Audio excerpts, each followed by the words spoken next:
And to business now, bearish sentiments dominated the local bourse last week as the market recorded losses on 4 of the 5 trading sessions following profit-taking activities. Accordingly, the all-share index declined 53.74 points or 0.12% week-on-week to 43,199.27 points. Similarly, market capitalization shed 28 billion naira week-on-week to close at 22.554 trillion naira.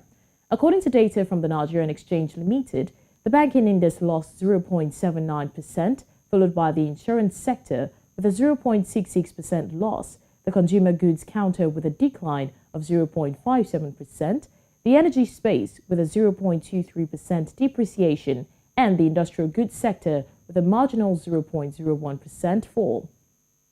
Right now, joining me on News Central now is Azeez Lawal, the Managing Director, TrustBanc Capital Management Limited. It's always a pleasure having you here, Azeez. Thank you. Good morning. Thank you for having me. Good morning. Thanks for joining. And now, we have seen the performance of the equity market last week. And what would you say, or would you say that there were any major event or announcement that actually shaped that performance? And what would you say are the insights for investors this week? Yeah.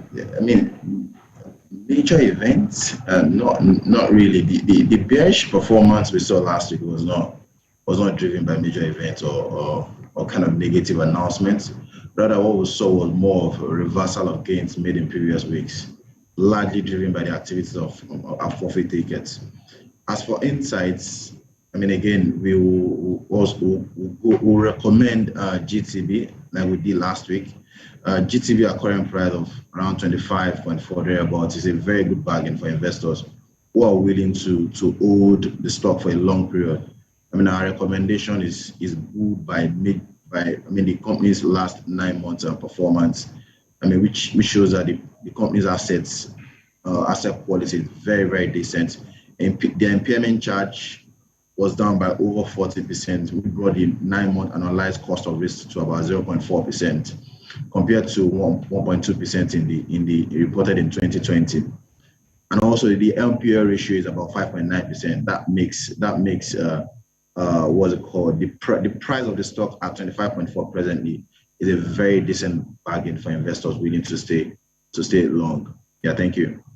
Okay, Azeez, let's talk about the GDP of the country, which grew in real terms in the third quarter of 2021 by 4.03%. And this showed a sustained positive growth over the last 4 quarters. We can attest to that since the recession witnessed in 2020. Now, what would you say are the impacts that this will have on the market? Yeah, the growth, it's a good news, right? I mean, and this performance stretched the quarterly growth trend to about 4 consecutive quarters now, which is driven solely by non-oil GDP, and that's another good news for the economy, right? Typically, as for markets, impact on markets, growth in economic indicators is a boost for the market. So we expect that the performance will translate to improved confidence and activities in the market in the coming weeks. Thank you. All right. Thank you so much, Azeez. It's always a pleasure having you join us. Yeah, thank you.